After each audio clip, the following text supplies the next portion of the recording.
Hi there and welcome to X-Enduro Off-Road Training Academy here in Dubai. I'm Mikael and today we're going to talk about downhill riding.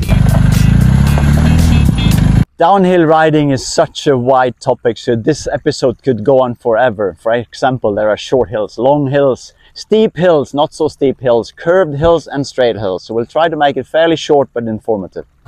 Then, of course, we have the different surfaces which also impact how you're going to ride the downhills. On firmer surfaces, we might have to use various types of braking, whereas on soft surfaces like sand, you may actually have to add throttle or gas to get down the hill. A common objective with any downhill is to ride it with confidence and with full control of the bike. And the common technique is that we move our body weight back. The steeper the hill, the further we move back. Why? Well, because this helps us to increase the stability and balance, and thus helps us to control the bike better. We also need to control the speed of the bike. This is especially important in steep hills, hills with loose surfaces, or if you can't see around the corner in the hill.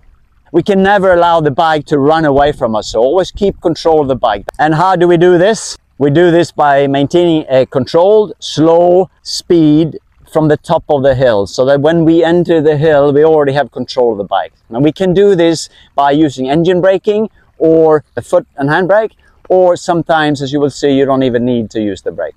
Engine braking, where we ride in the low gear with the clutch fully out, thus allowing the engine to control the speed, can be a very efficient and safe way of braking. Especially in straight, not too steep hills, where you can see the far ahead or to the end.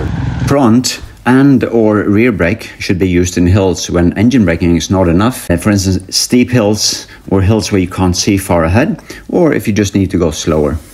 We recommend that you use the following technique to maintain full control of your bike in those kind of hills. Approach the hill in a relaxed and neutral stance. Go slow and pull the clutch in just before the hill. Gently apply front brake and lean your body back. If your bike doesn't have integral brakes, squeeze some foot brake in as well.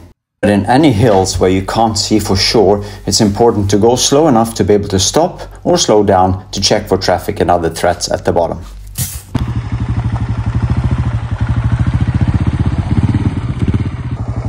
So remember, for any downhill basically, lean back, look far ahead and adjust the speed to the surface you're riding. All right, let's ride!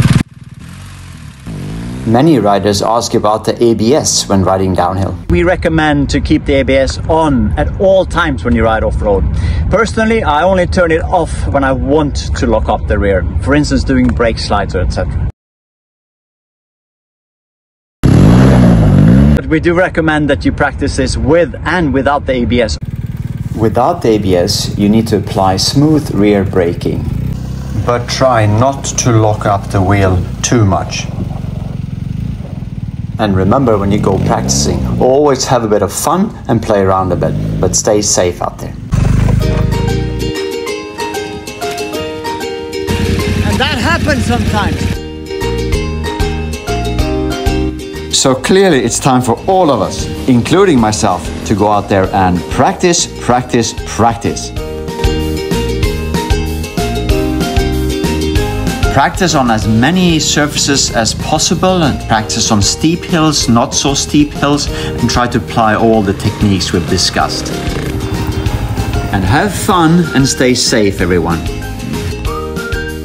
But sometimes you need more than practice. You need some good friends and some problem solving and decision making. If you enjoyed this video, please like it and click below to subscribe. Thank you for watching and see you next time.